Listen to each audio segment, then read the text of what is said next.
김어준의 뉴스 공장. 자, 2부에 이어서 미디어오늘 김도영 기자와 YTN 사태 짚어보고 있습니다. 지금 최남수 사장과 YTN 노조가 격렬한 대치 국면이죠. 네. 네. 그래서 업무방해 금지 가처분을 신청하겠죠, 지금. 예, 맞습니다. 예. 이거는 뭐 결과가 나올 때까지 기다려봐야 되겠고. 그런데 이제 YTN에 경찰도 출동했다고 하는데 그건 어떤 사연입니까? 파업 2일차였던 2일 상황인데요. 조합원들이 사장실에 출근한 최남수 사장을 무려 5시간 동안 막은 것이었습니다. 가처분 신청을 한 주체는 최남수 사장입니다. 그죠? 예, 맞습니다. 예. 그러니까 사장의 업무를 방해하고 있다 이거죠, 노조가. 그렇죠. 예. 조합원들이 예. 사장실 출입을 막고 있는데 예.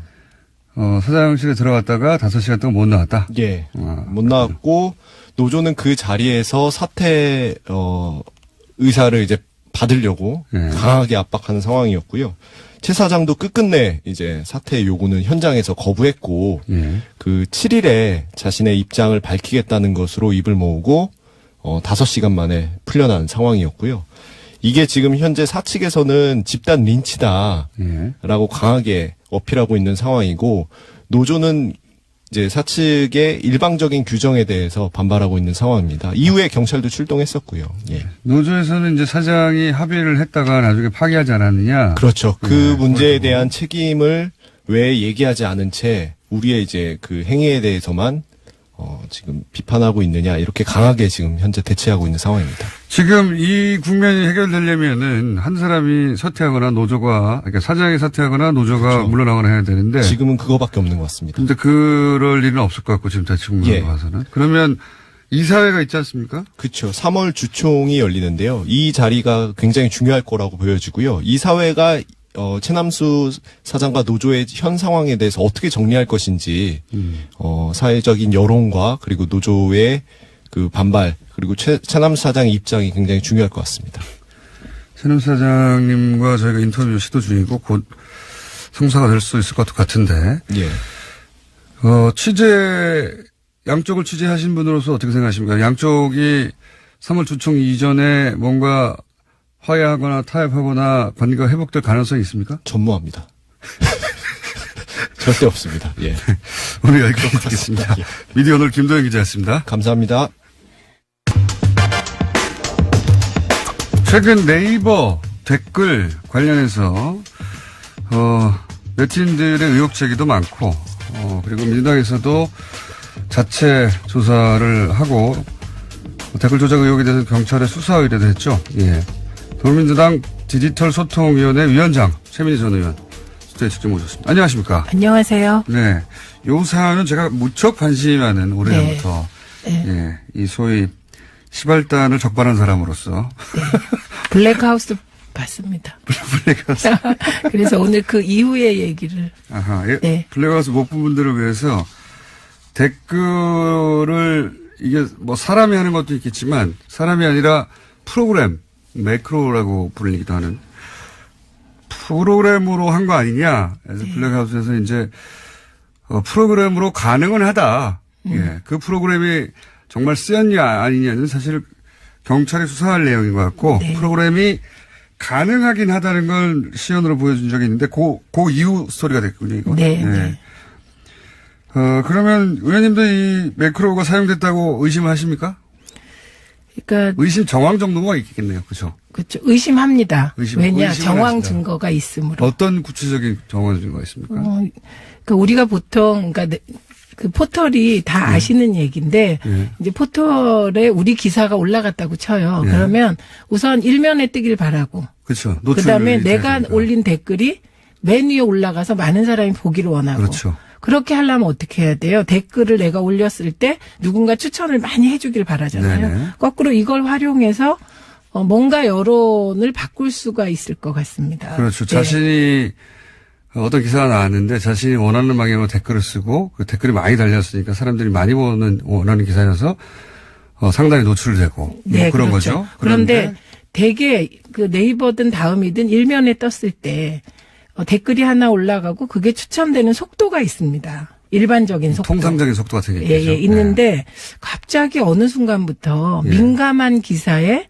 아주 자극적인 댓글이 달리고 그 자극적인 댓글의 초기에 댓글이 올라가자마자 막 그 보통 예를 들어서 1분의 정상적인 속도로 10개 내지 20개 추천이 된다면 막 비상적으로 새벽에는 뭐 몇백 개씩 1분에 몇백 개가 막 추천이 달리고 그런 동영상을 네티즌이 찍어서 하도 이상하니까 인터넷에 올려놓기도 했죠. 그리고 저희한테 고발도 했습니다. 아하. 예.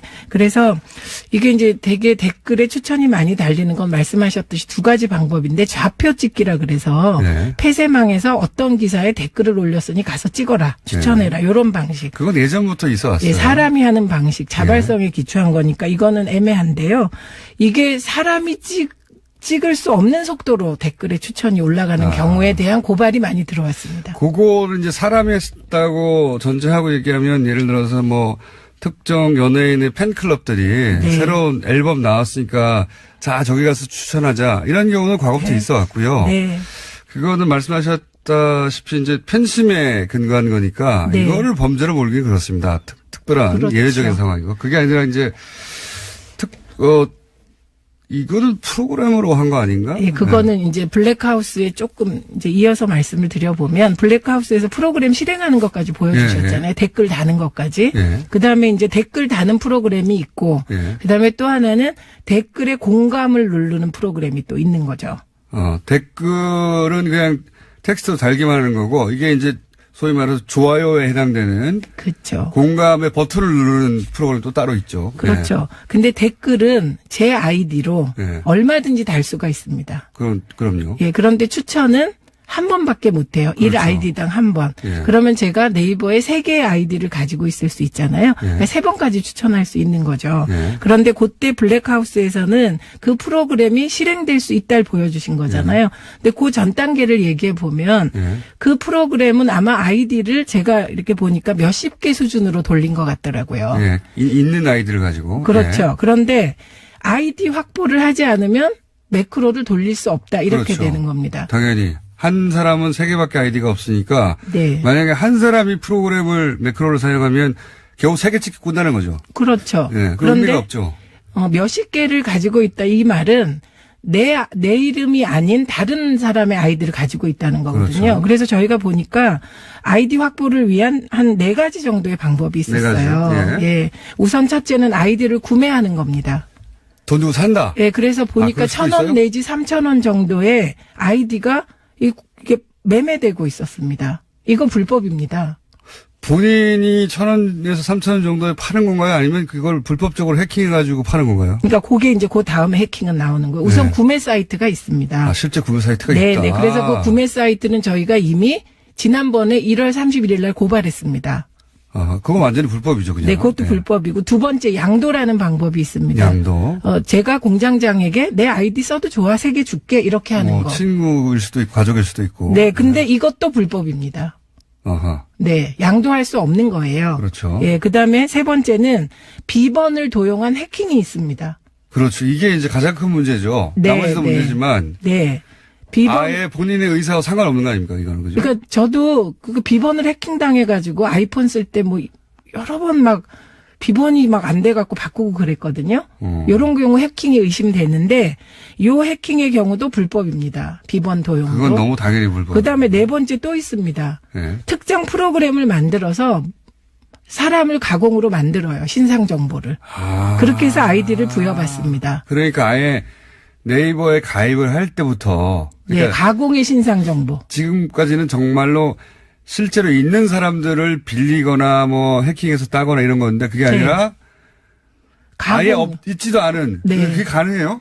그게 가능하다고 합니다. 아주 독특한 프로그램이래요. 이거는 정말 고도의 범죄죠. 요거의 가장 쉽게 이해할 수 있는 방법이 가짜 번호로 본인 인증을 받아서 아이디를 만드는 겁니다. 여기서 가짜 번호라고 하면 가짜 전화번호요? 네, 가짜. 그럼 주민등록 DB하고도 이렇게 확인하지 않나요, 원래? 그거는 안 하는 것 같습니다. 네, 그래서 가짜 번호를 예를 들면 010 따따따따따따따 요 수식만 갖추어지면 그게 본인 인증이 가능한 그런 프로그램이죠. 가짜 프로그램. 그러면 인증번호가 날라와서 그걸로 찍어야 되지 않습니까? 보통? 그러니까 가짜 번호를 생성한다는 거예요. 우리는 상상하기 우리는 어렵죠. 상상하기 어려운데. 예, 그러니까 대개 요 구매, 양도, 해킹으로 인한 비번 도용, 그다음에 가짜 번호를 생성해서 본인 인증을 하거나 신상 정보를 생성해서 본인 인증을 하는 방식으로 아이디를 확보한다는 겁니다. 그 주민등록번호 체계 허점인 혹은 전화번호 체계 허점을 잘 아는 누군가가 프로그램을 짜서 네. 아예 존재하지도 않는 사람들의 그 신상 정보로 아이디를 대량으로 생산해낸다. 그럴 수 있다. 그럴 수 있다. 예, 그런 프로그램이 있다고 본다. 이런 얘기고요. 그다음에 이제 공장장이 지금 말씀하신 것 중에 핵심이 나왔는데요. 네. 그런 그 허점을 알 수 있는 사람이 누구겠냐입니다. 저희의 의심은. 훌륭한 사람이죠.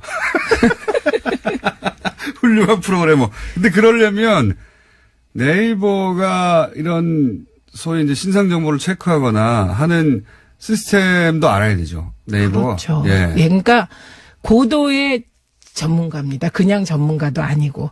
그리고 아까 이제 그 댓글 다는 프로그램은 비교적 간단하게 실행이 그렇죠. 되는데 맞습니다. 댓글에 추천을 다는 건 만드는 것도 어렵고 그 프로그램을 그리고 그것을 실행하는 것도 그렇게 간단치가 않겠죠. 추천은. 왜냐하면 댓글은 그냥 일 아이디로 무수히 달 수 있기 때문에 내 아이디가 노출되는 게 문제지. 예. 그거는 이전부터 있었어요. 그러니까 복잡한 거잖아요. 예. 그러니까 저희의 의심이 이렇게 이어진 겁니다. 수많은 고소 고발을 우리가 신고센터로 받고 예. 뿐만 아니라 개인적으로 욕을 엄청 먹으면서 고발 많이 받았거든요. 예. 예. 그렇게 받고 나서 또 하나 욕을 더 먹은 이유는 뭐 하고 있냐? 네, 저는 별일 하는데 이거 굉장히, 왜냐면 이게 이제 그 인터넷을 매일 하고 뉴스를 매일 보는 사람한테는 직접 겪는 일이다 보니까. 그렇죠. 예, 뭐 네. 국가 정책을 떠나서 매일매일 이런 그 댓글들을 보며 스트레스를 받는 일반인들이 이제 도대체 손 놓고 뭐 하고 있냐고 확인하는 거죠. 예. 네, 손을 놓지는 않았는데 그래서 그 의심은 뭐냐면 이게 아시겠지만 되게 댓글에 추천이 많이 올라가고 문제되는 댓글이 올라가는 걸 보면 네. 우선 이상한 댓글이 하나 올라와요. 저희로서는 이상한. 네. 그럼 거기에 초기에 막 추천이 올라가서 맞습니다. 상위에 올라가요. 첫 번째 상위에 올리고 나면 두 번째 상위에 노출된 상태를 유지해야 되잖아요. 그렇죠. 그러니까 제 의심은 이거 개인적인 의심입니다. 처음에 초기에 댓글이 올라가고 막 찍는 건 좌표 찍기 같아요. 좋아요를 찍는 건.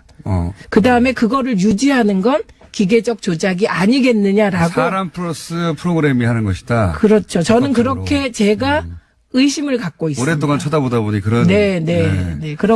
그런데 이제 그 앞에 이상한 댓글을 하나 올리고 나서 사람이 막 추천하는 느낌이 드는 그 과정이 네. 조직적인 냄새가 난다. 조직적인 냄새가 난다. 네, 그리고 그 방식이 저희들로서는 이건 과거의 국정원 댓글 사건과 유사한 방식이다. 그건 저도 공감합니다. 예. 네. 이게 이제 쭉 정리해서 말씀드리면 특히 새벽 시간에 뭐 학생들이 학교 가거나 혹은 직장인들이 출근하기 직전 시간대죠, 보통. 네. 그런 시간대에 갑자기 특정 기사에 이 말씀하신 댓글이 달리고 좋아요, 나빠요가 급증하는 시간대가 네, 있습니다. 네. 그 시간대에 엄청난 속도로 올라가죠. 그리고 나서 이제 그런 기사가 노출이 되면 여론이 이렇구나. 네. 사람들이 생각하게 만들죠. 그게 근데 한 발 더 들어가서 이런 의심을 하지 않으면 그냥 여론이 이런가 보다 하고 넘어갈 수도 있거든요. 네, 근데 제가 이 자리를 빌어서 감사드리는 거는 정말 깨어있는 시민들이 많으세요. 그리고 그 깨어있는 시민들이 심지어 부지런하세요. 그래서 어떤 때는 저는 이제 새벽. 답답해서 그래요, 답답해서. 맞아요. 근데 그렇게 표현하는 거죠. 근데 저는 한 1시까지 하다가 이 눈알이 눈동자가 아파가지고 자고 일어나서 한 6시에 다시 보면 네. 때로 바뀌어 있는 경우도 있는데. 이런 일을 하는 사람들이 믿는 게 뭐냐면 사람인지 세력인지 집단인지 모르겠지만 믿는 게 뭐냐면 말씀하셨다시피 어떻게 24시간 이걸 쳐다보고 있겠냐. 그러니까요. 그걸 믿는 거거든요. 근데 기계는 24시간 깨어 있을 수 있다. 그렇죠. 그리고 그런 혹은 거고요. 사람도 그 시간대만 깨어서 그 작업을 하면 되는 거니까. 그렇죠. 근데 저희가 이제 또 하나의 아까 혹시 조직적으로 기계적 조작을 하지 않냐 이런 의심을 한다고 했잖아요. 네. 그런데 저희가 오늘 또 10시에 그 댓글 문제되는 댓글 뭐 조작 관련하여 뭐 댓글은 100여 건 또 요 시스템에 대해서 이런 식으로 만들어진 댓글 중에 정말 이건 문제다. 잠깐 하나만 더 얘기해요. 하나만 더요? 예. 네. 왜냐하면 특정 정치인, 보수 정치인 지지 사이트를 저희가 쭉 들어가서 이렇게 봤더니 매크로 활용법을 거기서 나누고 네. 그리고 정치적으로 매크로 활용하는 법들을 아주 깊이 있게 의논을 소수가 하고 있는 정황이 있어서 자기들끼리 그것까지 모여서 네 그것까지 저희가 오늘은 경찰에 고발합니다. 모의니까요, 모의. 네. 특정 정치인이 만들리는 특정 정치인 개인이 할 수 있는 규모는 아닌 것 같아요. 아닌 것 같은데. 그쵸. 예. 그런데 어쨌든 특정 정치인 지지 집단들이 이 매크로를 어떻게 쓰는지에 대해서 의논하는 정황을 봤다. 확인했다. 네, 그거는 매크로는 사실 범죄거든요. 이게 그 업무방해, 위계에 의한 업무방해예요. 왜냐하면 자유로운 여론 형성을 위하여 이게 다양한 여론 형성을 위하여 정상적으로 추천된 댓글이 위로 올라가고 네. 댓글 많은 뉴스가 또 상위에 노출되는 요것이 네이버의 중요한 임무 중에 하나예요. 네. 여론의 흐름을 보여주는. 네. 근데 그 여론을 왜곡하는 거기 때문에 저희는 이거를 형법상 위계에 의한 업무 방해다. 그래서 이건 명백히 범죄인데 그런 범죄 행위를 모의하는 거잖아요. 그렇죠. 네이버 입장에서는 이럴 경우에는 피해자가 된 거죠. 업무 방해를 당한. 피해자인데 저는 네이버에 대해서도 아주 섭섭한 의심이 있습니다. 의심. 왜냐면요. 수많은 깨시민들이 예. 이 댓글 조작 정황을 발견하기 전에 예. 제일 먼저 그 정황을 알 수 있는 곳이 네이버입니다. 그건 당연합니다. 그동안 오히려 네이버가 뭐 했냐 이런 생각이 갈수록 더 많이 듭니다. 그러니까 그러니까 그 결과로는 피해자인데 사실은 그 과정에서 충분히 인지하고 조치를 취할 수 있었는데 네. 이건 이제 방치한 거 아니냐. 이제 네. 네이버의 책임을 이야기하는 분들 중에는 이건 방치한 거 아니냐 이런 의구심을 가지고 책임을 묻는 분들도 있고 더 그리고 적극적으로 방치했다면 왜 방치했냐 네. 예, 그런 생각이 듭니다. 예. 더 적극적으로 의혹을 제기하는 분들은 이게 방치가 아니라 왜냐하면 특정 기사가 언제 어떻게 노출될지는 오로지 네이버의 편집팀만 알고 있는 거거든요. 네. 예. 근데 이제 이런 그 매크로나 혹은 뭐 누군가 집단이 작업을 하는 걸로 의심되는 글들은 보면 어떻게 알았는지 재빨리도 달려와요. 그러게요. 그래서 그런 정보를 어떻게 알았느냐라고 네. 하며 의심을 하는 분들도 있습니다. 그리고 또 하나는 그 네이버가요. 이게 문제 제기가 많이 되니까 요 관련된 의심들을 고발을 했습니다. 경찰에. 그렇습니다. 근데 어느 경찰서에 고발했냐? 분당 경찰서에 했습니다. 아, 본인들이 있는 곳에. 네, 소재지에 했는데 근데 이거는 분당 경찰서 차원에서 할 수 있는 일이 아니기 때문에 사이버 수사에 특화된 것이 있지 않습니까? 네, 그래서 저희는 서울경찰청에 고발을 합니다. 그렇군요. 네. 어쨌든 네이버도 본인들이 이런 피해를 입고 있다고, 예, 업무방해로, 수사를 의뢰한 상태고, 분당경찰서에. 본인도 억울한 점들이 있을 수 있지 않습니까? 그러니까 이제, 이렇게 의뢰를 했지만, 분당경찰서가 아니라 이게, 말씀하신 대로, 사이버 수사대가 가장 잘 돼 있는 곳이 예, 서울이니까 이쪽에 네, 서울이고 최소한 경기도 경찰서에 하는 게 맞죠. 예. 네, 도경 차원에. 예. 자, 아이디 사고 판 것까지는 제가 알고 있었는데 네. 그 네 가지. 아예 가짜 주민번호와 가짜 전화번호를 만들어서 아예 가상의 인물로 아이디를 만드는 건 제가 처음 알았어요. 그러니까 그런 의심 프로그램이 있는 것 같다. 그래서 저희가 다 고발을 합니다. 네. 그리고 이제 그 국정원 패턴이라고 말씀하신 이유가 국정원이 2012년에 했을 때 그때 검찰 수사를 보면 그때 이미 매크로 얘기가 나옵니다. 네. 예, 그때도 사람만 한 걸로 우리가 지금 기억하고 있는데 사람 플러스 프로그램을 사용했어요. 그때도.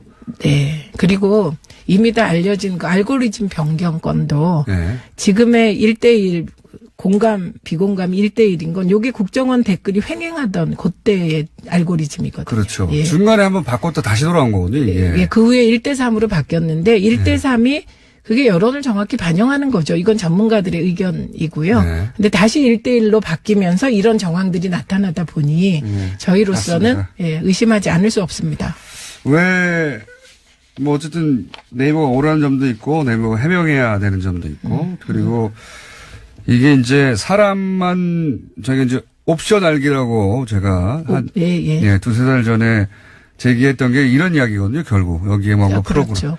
그건 좀 조작을 하다가 잘못해갖고 옵션 열기 붙은 거죠. 그렇죠. 옵션 열기가 이제 아이디까지 쭉 복사하다가 예, 나오지 말아야 할 게 나와버린 거죠. 예, 그 네이버의 버그 때문에 잡힌 네. 정황인데 이렇게 이제 이런저런 조사를 하다가 실제 이런 형식을 통해서 달린 댓글 자체도 고발하게 됐다면서요? 무슨 문제가 있는 댓글이 나왔습니까? 두 가지입니다. 하나는 순전히 정파적인 입장에서 뭐 말도 안 되는 탄핵은 공감, 뭐 하야는 비공감 이런 식의 댓글이 상위에 노출됩니다. 예. 그건 뭐 저는 장난으로 여길 수도 있다고 치는데. 그게 매크로 의심이 없으면 장난이지만 매크로 의심까지 있으면 장난이라고 보기가 좀 그렇죠. 어려웠고요. 그렇죠. 그다음에 나머지는 제가 소개하기가 힘든 내용인데요. 예를 들면 지목된 이름을 빼고 얘기하자면 고정 간첩 치매 걸린 따따따 사살하자. 따따따 사살하자. 그리고 네. 그다음에 따따따 현 따따에게 뭐 이를테면 성접대를 받았다. 뭐 이런. 그다음에 세 번째. 화재 많이 났잖아요. 그 화재에 따따따 포착됐다. 방화범 의심. 여기가 다 동일 인물입니까? 네. 따따따 문재인 대통령 아니에요? 전 말할 수 없습니다. 그다음에 김정일 따따따 정말 모욕적인 성적인 글이 들어가고 추따따 뭐 이런. 추미애 대표군요. 네. 그다음에 양아치 따따따 이런 얘기하면 혹시 이거 심의 걸리지 않을까? 그래도 할까요? 어쨌든 이런 극악한 게 있다는 거. 이런 댓글들이 이제 이거 말할 수가 없습니다. 식칼로 어떻게 해서 뭐 이런 거. 그다음에 뭐 산채로 껍질을 벗기고 능지처참 뭐 이런 정말 저희가 의견 제시 댓글은 그걸 고발하겠습니까? 근데 이건 입에 담을 수 없는 게다가 네이버는 청소년들한테도 다 노출돼 있는데 이런 걸 왜 안 지우죠? 근데 저희가 발견한 것 중에 하나는 네이버 따따따는 지우고 문재인 따따따는 안 지운 것도 있어요. 문재인 대통령이 대통령이니까 누구나 비판할 수 있죠. 근데 이 따따따가 다 이제 문재인 대통령이에요. 근데 이제 뭐 염산 샤워, 뭐 껍질을 벗겨. 염산 샤워는 가족이죠. 이게 대단하네요. 그러니까 이 정도라 이게 무슨 정파적인 의견을 가지고 그런 거 아니라 정말 뻘소리 좀 안 들었으면 좋겠습니다. 이거 저희 고발에 대해서. 거꾸로 고발을 당하기를 원한 거 아닌가요? 고발을 당한 다음에 야 문재인 정부도 시민들의 자유로운 의사 표현을 이렇게 탄압한다라고 하려고 하는 거 아닙니까? 이건 너무 정도가 심한데요. 산채로 껍질을 벗겨라 뭐. 그리고 식칼로 썰어서 이게 정말 그것도 뒤끝 읽을 수가 없네요. NECK를 썰자는 거잖아요. NECK. 그러니까 오죽하면 그 댓글을 고발했을까? 이거하고 허위 사실은 뭐 말할 필요도 없잖아요. 예. 그렇군요. 이런 프로그램 의심 혹은 뭐 세력의 의심 되는 자들에 의해서 이런 댓글들이 많이 올라가고 그게 노출이 되고 네이버도 삭제하지 않고 이건 그냥 욕을 했다 하고는 전혀 다른 차원의 얘기네요. 예. 그렇죠. 그래서 그 공장장께 우리가 이제 자꾸 정파적으로 저희의 이제 가짜뉴스나 댓글 고발을 몰고 가는 흐름이 있는데요. 그렇죠. 아무래도. 예. 네. 뭐 저는 표현의 자유가 아주 중요하다고 생각합니다. 네. 근데 악성 댓글은 표현의 자유가 아니다. 헌법으로 보호할 가치가 없다고 생각하는데 제가 이 얘기를 일찍이 하신 분이 계세요. 누가요? 홍준표 대표님이요.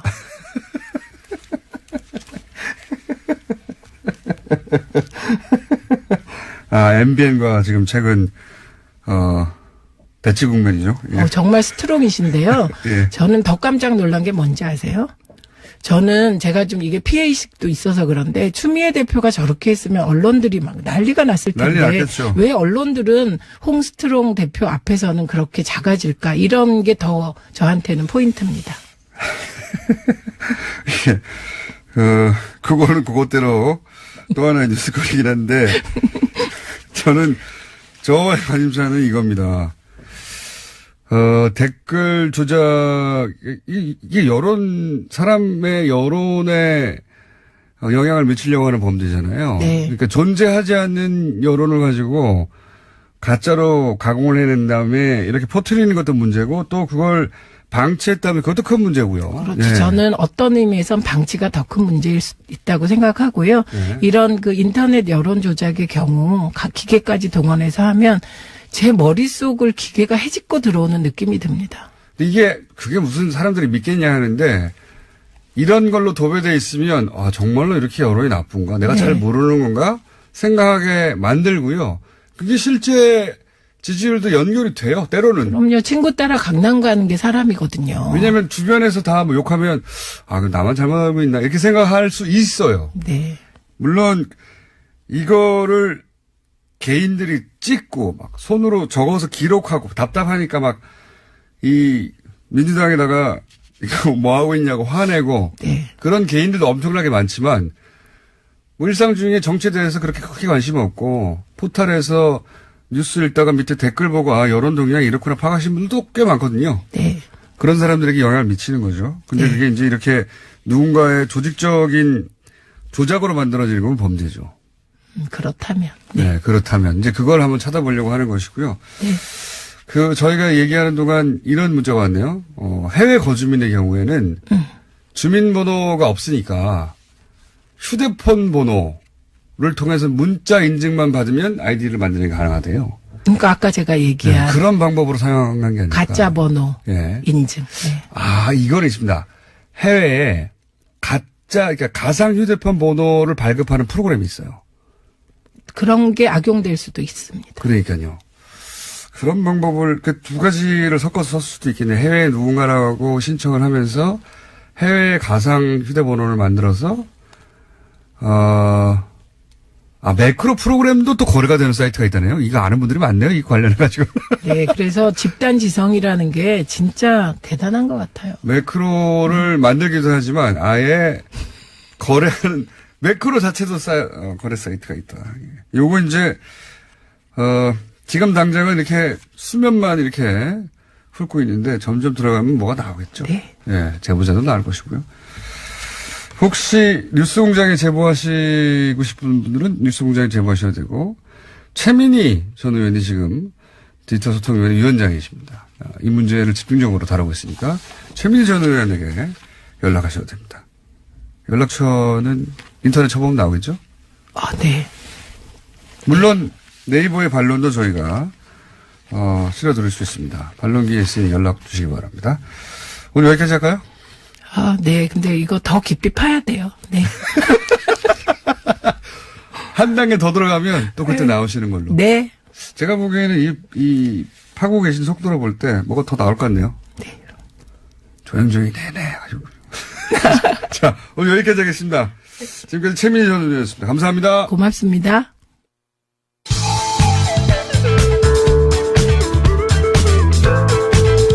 뉴스의 깊이가 다릅니다.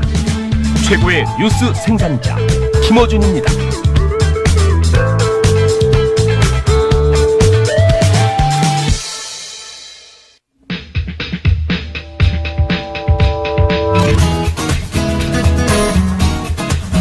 자, 인문결연구소 임상훈 소장님 최근에 뉴스 하청공장을 만들어가지고 여기서 다 못다한 이야기를 따로 팟캐스트로 시작하신 분입니다. 뉴스 하청공장 좀 나옵니까? 조회수? 그럼요. 오늘 아침 새벽에도 확인했는데 제가 팟빵하고 파티 두 군데 올리는데 한 군데에서는 시사 8위. 무려 8위? 네. 예. 또 한 군데서는 하청도 32위. 8위라는군요. 예, 그리고요. 또 한 군데서는 30위 이렇게 굉장히 높은 순위에 있더라고요. 예, 뉴스 공장의 힘인지 아니면 저의 힘인지는 모르겠습니다만은 잘 나오는 것 같아서 하청도 잘 된다. 알겠습니다. 근데 간혹 가다가 이제 그런 분들도 있어요. 이제 그 반응 남기신 분들 중에서 이거 너무 좋다. 좋은 아이디어다. 다른 코너도 하청 공장을 했으면 좋겠다. 뭐 이런 반응도 있고. 그럼 하청 1공장 하십시오. 예. 하청 공장의 네임은 제가 이제 만들었으니까. 네임 뭐. 아니, 그러니까 하청 공장을 만들었으니까 다른 분들은 뭐 하청 공장 2 하든지 뭐 그렇게 하시면 되고. 하청 공장 대시 국제 이렇게 해야죠.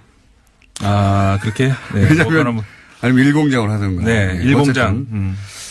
여하간 뉴스 하청 공장 만들어졌습니다. 한번 들어가 보시고요. 왜냐면은 저희가 하도 특히 월요일 날, 주말에 쌓인 뉴스들을 다루다 보니까 시간이 계속 짧아져요. 예. 게다가 이제 이런 이슈들이 국제 이슈를 떠들기를 저도 좋아하다 보니 서너 개 소개해야 되는데 하나 가지고 하나도 다 소개 못하고 끝난 경우가 하도 많아가지고, 예. 그런 댓글도 있어요. 공장장 말 자르는 거 이해해라. 원래 그런 사람이다. 당신이 이해해라. 이런 댓글도 있었습니다. 예. 이해를 못하면 어떡합니까? 할 수 없죠. 공장장인데. 할 수 없지. 자, 그 소식 전해드리고, 더군다나 이제 혼자 뻘쭘하게 떠들다가 이제는 상대에 같이, 반응해주는 분도 등장했습니다. 네. 배우 김난희 씨인데, 예. 지난주에 한번 이제 같이 녹음을 했어요. 저하고 하는 것보다 훨씬 더 재밌을 것 같은데요. 그럼요. 저도, 예, 소장님 하는 것보다는 배우하고 하는 게 훨씬 좋습니다. 자. 서로 우리 안 맞는 걸로. 네. 그럼, 김난희 씨를 저한테 보내시고. 그거는 안 되는 걸로. 자, 이번 주 이슈를 확 정리해 주십시오. 네. 이번 한 주간 이 지구촌 이슈, 중국의 왜 정상들이 많이 갔습니다. 그러니까 이 올해가 일본하고 중국하고 평화 우호 조약을 체결한 지 40주년 되는 해죠. 네. 그래서 이제 국교 정상화는 72년도에 했고, 그다음에 78년도에 양국이 이제 평화 우호 조약을 해서 올해가 40주년 되는 해이기 때문에 이제 사전에 정지 작업 차원에서 얼마 전에 지난주에죠. 그러니까는 일본의 외무상이 중국을 방문했고, 그래서 중국 왕이 외교부장도 만나고 또 리커창 총리도 만나고 시진핑 주석도 만나고 다 만났는데 그런 말을 했어요. 리커창 총리가 그랬죠. 양국에는 여전히 찬바람이 분다. 그러니까는 꽃샘추위가 가시지 않았다. 그러니까는 봄 쪽으로 가고는 있습니다만은 아직 현안이 남았다. 이제 그런 이야기인데, 물론 이제 한반도 관련 이야기도 했었고, 북한 문제에 대해서 이제 당연히 일본 측은 북한에 대한 압박, 봉쇄를 중국이 좀 많이 더 나서달라. 이제 항상 하던 그런 이야기고, 중국 입장에서는 또 역시 항상 하던 이야기죠. 양쪽이 동시에 중단하자. 북한이 핵 개발 중단하고 당신들네들도 군사훈련을 멈춰라. 항상 하던 주장을 그렇게 했었고. 쌍중단이라고 요새 이제 하던데. 쌍중단이라고 하죠. 네, 그래서 이제 그런 이야기들이 있었고, 물론 양국 간의 현안 이야기도 있었습니다. 다오이다오, 그 다음에 센카쿠 열도 그런 관련 이야기, 그 다음에 동중국해의 가스 개발. 센카쿠를 중국에서는 이렇게 부르죠. 다오이다오. 이렇게 부릅니다. 이제 그런 문제들이 의견 교환이 있었고요. 그다음에 영국 총리가 또 중국을 방문했죠. 그래서 양국 간의 경제 협력에서도 성과가 많이 있었는데, 영국 메이 총리 같은 경우에는 그 전임이었던 캐머런 총리에 비해서 중국에 대해서 외교 관계를 상대적으로는 조금 더 소극적인 그런 게 있습니다. 메이 총리는 아시아에 관심이 없는 것 같아요. 기본적으로. 그리고 국내 인기도 별로 없고 요즘은 점점. 그렇습니다. 보수당 내부에서도 약간의 반란 그런 움직임이 살짝 있는데, 그건 두고 봐야 될 문제인데, 어쨌든 그래서 이번에도 우리 돈으로 14조 원 가량의 대박이라면 대박일 수 있는데, 경제 협력을 했는데, 바로 직전에, 그러니까 8일이었던가요? 프랑스 마크롱 대통령이 잠깐 왔었거든요.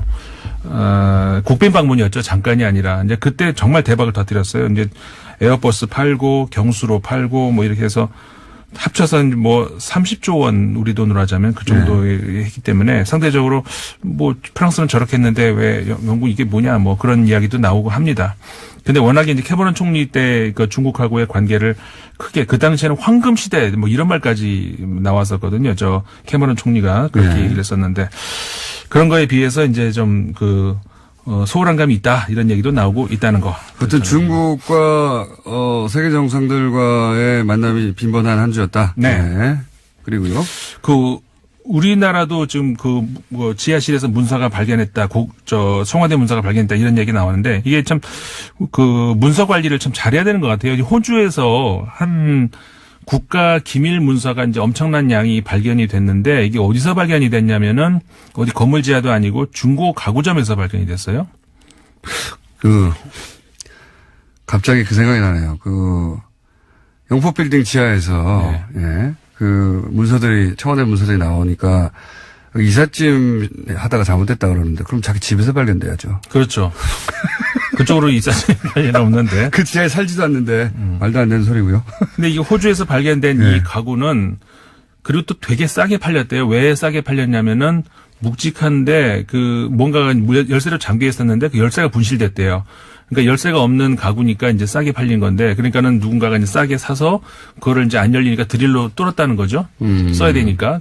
열어봤더니 뭐 이상한 게 들어있으니까 이 사람이 이건 이상한 뭐가 있다. 그래가지고 방송국에다 이걸 아마 제보를 한 모양이에요. ABC 방송에다. 네. 알고 봤더니 굉장히 중요한 심각한 국가 기밀 문서가 들어있더라 이런 얘기입니다. 아마 이제 정부 고위직에 있던 사람이 여기 넣어놨다가 잊어버렸군요 아마. 그렇죠. 네. 잘못 팔았는지. 그리고 호주 정부가 이제 이 가구를 잘 바꾼다 그래요. 근데 바꾸는 과정에서 아예 정부에서 개인이 아니라. 그렇죠. 그러니까 가구를 바꾸는 과정에서 아마 어떤 누군가가 실무자가 이제 그걸 파기를 하든지 빼지를 않고 그냥 팔았나 보죠. 잠겨 있으니까 별게 있겠나 싶어가지고. 그런 모양이에요. 근데 그 안에 보면은 군사 배치 이런 관련 문제라든가 심지어 암살 이야기 굉장히 그러니까는 이 방송국에서도 이거는 국가 안보 차원에서 공개를 다 할 수는 없는 이야기들이 들어있다. 다만 살짝 공개를 한 이유는 이게 얼마나 중요한 사안의 심각성을 알리기 위해서 이런 일이 있을 수가 있느냐라는 정보기관에서 아마 알리는 것이다. 정보기관에서 쓴 가구가 나왔을 수도 있겠네요. 그럴 수도 있고. 네. 그러니까 어디서 나간 가구인지는 이제 알려지지 않았는데 중고 가구점에서 이런 거를 이런 거가 실수죠. 예. 이거는 이제 그렇죠. 실수라고 볼 수가 있는 것이죠. 예. 근데 재밌는 뉴스였습니다. 네. 그리고 이제 가장 큰 뉴스는 미국에서 굉장히 많이 나왔죠. 미국에서 굉장히 많이 나왔죠. 시간이 다 됐는데 아무래도 이제 많은 뉴스, 가장 큰 뉴스가 나오는 걸 뒤에 배치해가지고 본인의 하청 공장으로 연결하려고 하는. 아니에요. 아니 이런 편성은 PD님이 그렇게 하자 그랬지. 저는 중요한 걸 앞에 하자 그랬죠. 자. 그래서 굉장히 중요한 뉴스 굉장히 짧게 보죠. 네.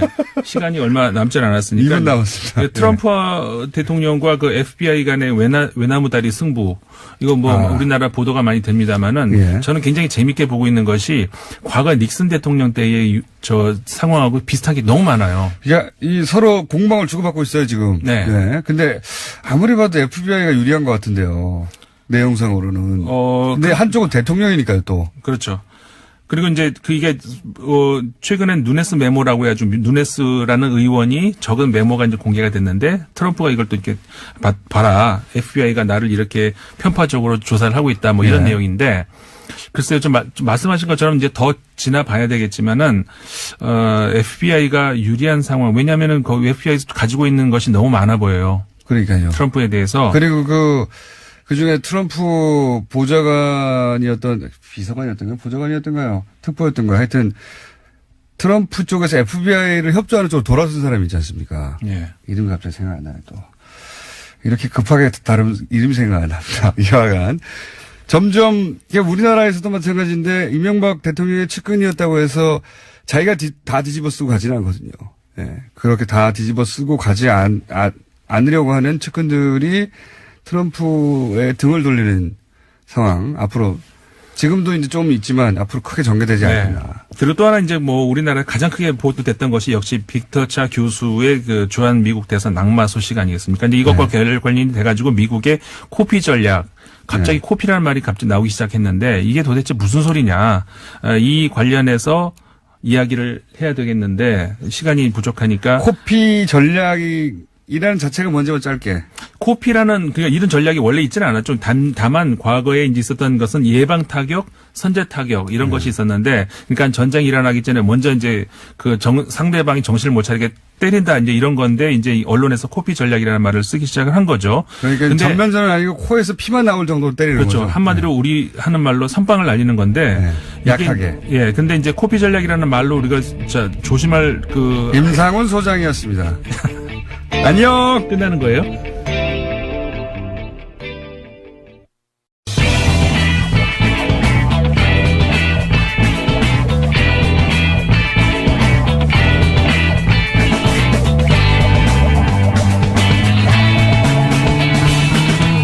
김어준의 뉴스공장.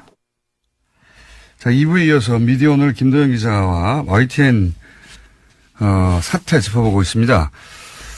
지금 최남 사장과 YTN 노조가 격렬한 대치 국면이죠. 네. 네. 그래서 업무방해 금지 가처분을 신청했죠 지금. 예, 맞습니다. 예. 이거는 뭐 결과가 나올 때까지 기다려봐야 되겠고. 그런데 이제 YTN에 경찰도 출동했다고 하는데 그건 어떤 사연입니까? 파업 2일차였던 2일 상황인데요. 조합원들이 사장실에 출근한 최남수 사장을 무려 5시간 동안 막은 것이었습니다. 가처분 신청을 한 주체는 최남수 사장입니다. 그렇죠? 예, 맞습니다. 예.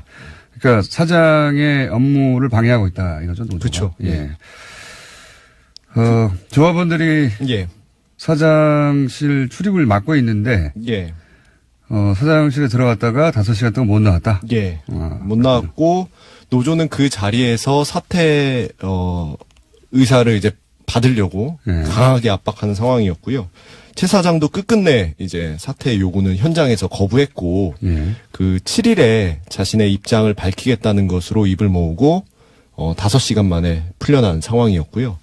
이게 지금 현재 사측에서는 집단 린치다라고 강하게 어필하고 있는 상황이고, 노조는 이제 사측의 일방적인 규정에 대해서 반발하고 있는 상황입니다. 이후에 경찰도 출동했었고요. 예. 노조에서는 이제 사장이 합의를 했다가 나중에 파기하지 않았느냐. 그렇죠. 그 문제에 대한 책임을 왜 얘기하지 않은 채 우리의 이제 그 행위에 대해서만 지금 비판하고 있느냐, 이렇게 강하게 지금 현재 대치하고 있는 상황입니다. 지금 이 국면이 해결되려면은 한 사람이 사퇴하거나 노조가, 그러니까 사장이 사퇴하거나 노조가 그렇죠. 물러나거나 해야 되는데. 지금은 그거밖에 없는 것 같습니다. 근데 그럴 일은 없을 것 같고, 지금 대치 국면으로 봐서는. 그러면 이사회가 있지 않습니까? 그렇죠. 3월 주총이 열리는데요. 이 자리가 굉장히 중요할 거라고 보여지고요. 이 사회가 최남수 사장과 노조의 현 상황에 대해서 어떻게 정리할 것인지, 사회적인 여론과 그리고 노조의 그 반발, 그리고 최남수 사장의 입장이 굉장히 중요할 것 같습니다.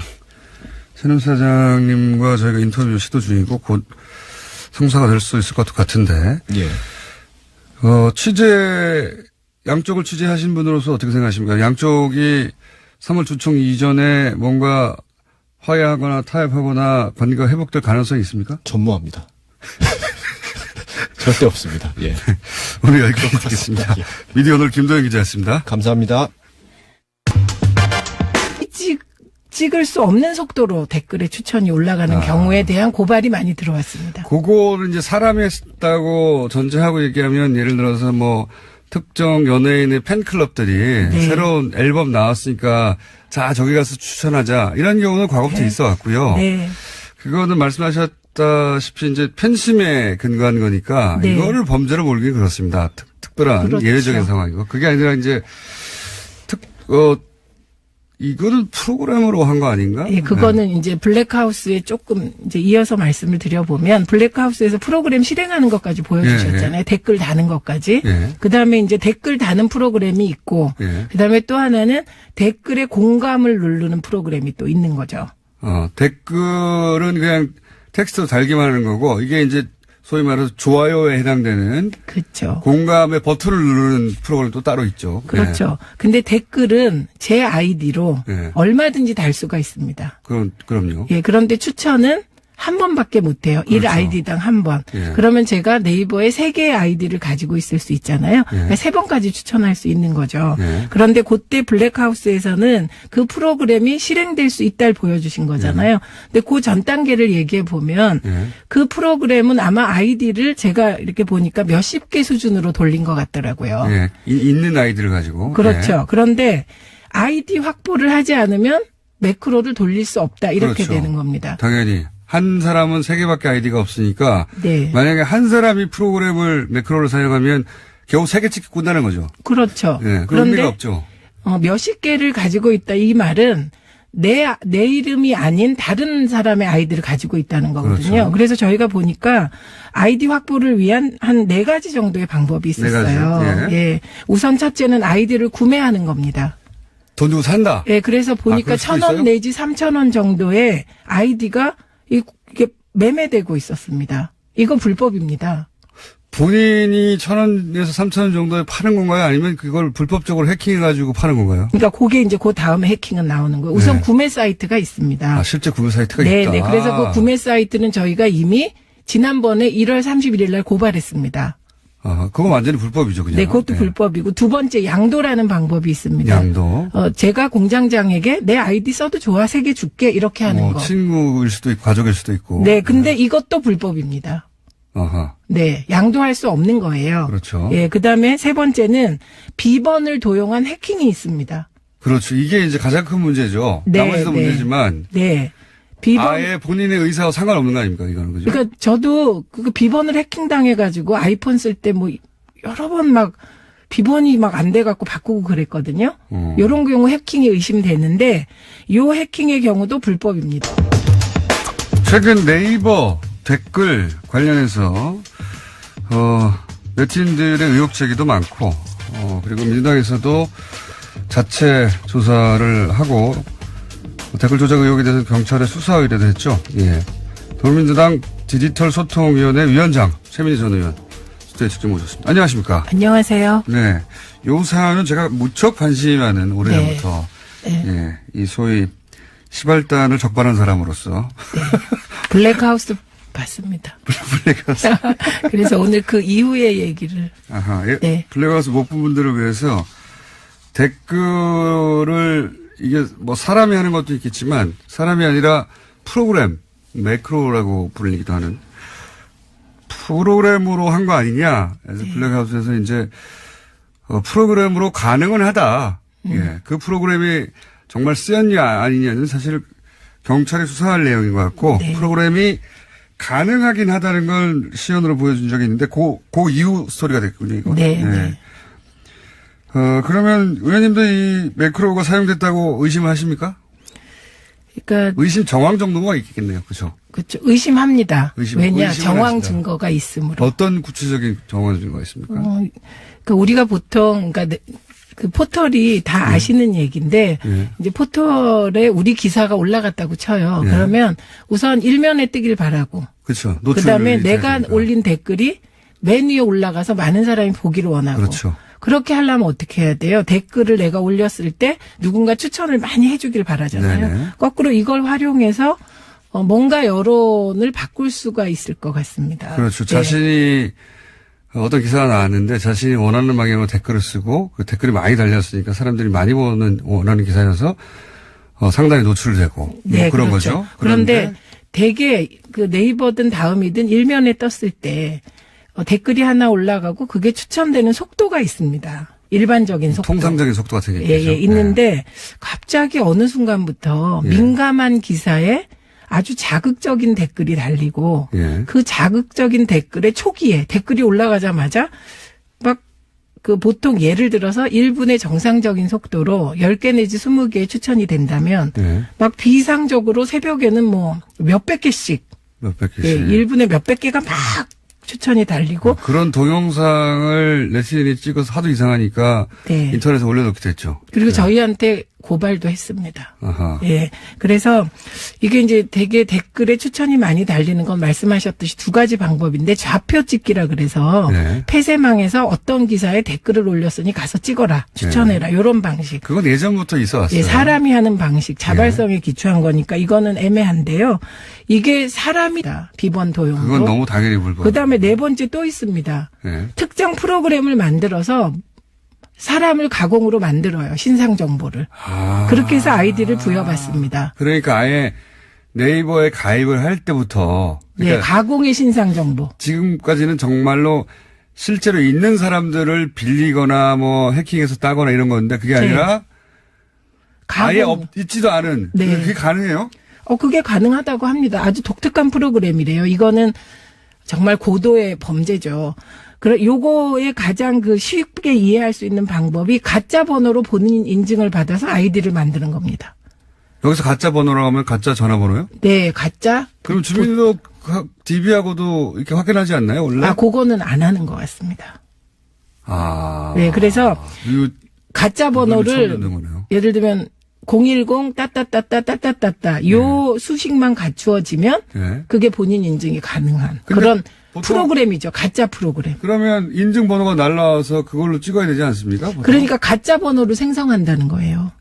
우리는 상상하기 우리는 어렵죠. 상상하기 어려운데. 예, 그러니까 되게 요 구매, 양도, 해킹으로 인한 비번 도용, 그다음에 가짜 번호를 생성해서 본인 인증을 하거나 신상 정보를 생성해서 본인 인증을 하는 방식으로 아이디를 확보한다는 겁니다. 주민등록번호 체계의 허점인 혹은 전화번호 체계의 허점을 잘 아는 누군가가 프로그램을 짜서 네.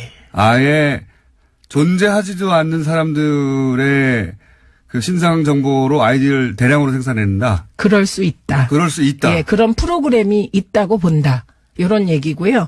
그다음에 이제 공장장이 지금 말씀하신 것 중에 핵심이 나왔는데요. 네. 그런 허점을 알 수 있는 사람이 누구겠냐입니다. 저희의 의심은. 훌륭한 사람이죠. 훌륭한 프로그래머. 근데 그러려면 네이버가 이런 소위 이제 신상 정보를 체크하거나 하는 시스템도 알아야 되죠. 네이버가. 그렇죠. 예. 그러니까 고도의 전문가입니다. 그냥 전문가도 아니고. 그리고 아까 이제 그 댓글 다는 프로그램은 비교적 간단하게 실행이 그렇죠. 되는데 맞습니다. 댓글에 추천을 다는 건 만드는 것도 어렵고 그 프로그램을 그리고 그것을 실행하는 것도 그렇게 간단치가 않겠죠. 추천은. 왜냐하면 댓글은 그냥 1아이디로 무수히 달 수 있기 때문에 내 아이디가 노출되는 게 문제지. 예. 그거는 이전부터 있었어요. 그러니까 복잡한 거잖아요. 예. 그러니까 저희의 의심이 이렇게 이어진 겁니다. 수많은 고소 고발을 우리가 신고센터로 받고 예. 뿐만 아니라 개인적으로 욕을 엄청 먹으면서 고발 많이 받았거든요. 예. 예. 그렇게 받고 나서 또 하나 욕을 더. 먹은 이유는 뭐 하고 있냐? 네, 저는 별일 하는데. 이거 굉장히, 왜냐면 이게 이제 인터넷을 매일 하고 뉴스를 매일 보는 사람한테는 직접 겪는 일이다 보니까. 그렇죠. 예, 네. 국가 정책을 떠나서 매일매일 이런 댓글들을 보며 스트레스를 받는 일반인들이 이제 도대체 손 놓고 뭐 하고 있냐고 확인하는 거죠. 예. 네, 손을 놓지는 않았는데 그래서 그 의심은 뭐냐면 이게 아시겠지만 되게 댓글에 추천이 많이 올라가고 문제되는 댓글이 올라가는 걸 보면 우선 이상한 댓글이 하나 올라와요. 저희로서는 이상한. 네. 그럼 거기에 초기에 막 추천이 올라가서 맞습니다. 상위에 올라가요. 첫 번째 상위에 올리고 나면 두 번째 상위에 노출된 상태를 유지해야 되잖아요. 그렇죠. 그러니까 제 의심은 이거 개인적인 의심입니다. 처음에 초기에 댓글이 올라가고 막 찍는 건 좌표 찍기 같아요. 좋아요를 찍는 건. 그다음에 그거를 유지하는 건 기계적 조작이 아니겠느냐라고. 사람 플러스 프로그램이 하는 것이다. 그렇죠. 저는 그것으로. 그렇게 제가 의심을 갖고 있습니다. 오랫동안 쳐다보다 보니 그런. 네.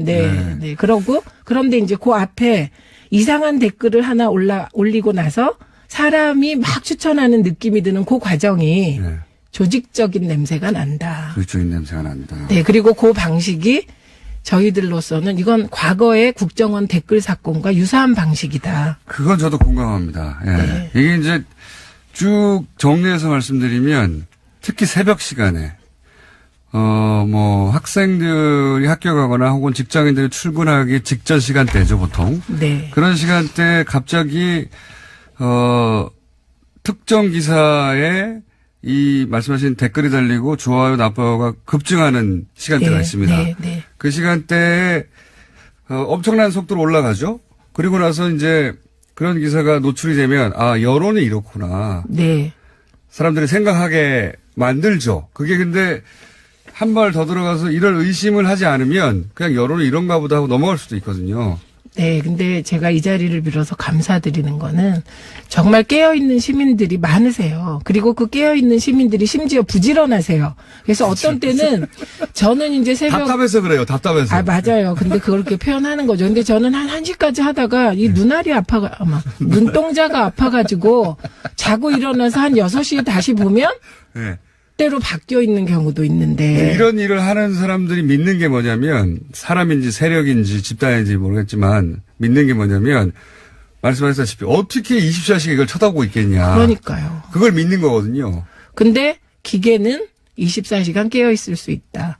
그렇죠. 그리고 그런 혹은 거고요. 사람도 그 시간대만 깨어서 그 작업을 하면 되는 거니까. 그렇죠. 근데 저희가 이제 또 하나의 아까 혹시 조직적으로 기계적 조작을 하지 않냐 이런 의심을 한다고 했잖아요. 네. 그런데 저희가 오늘 또 10시에 그 댓글 문제되는 댓글 뭐 조작 관련하여 뭐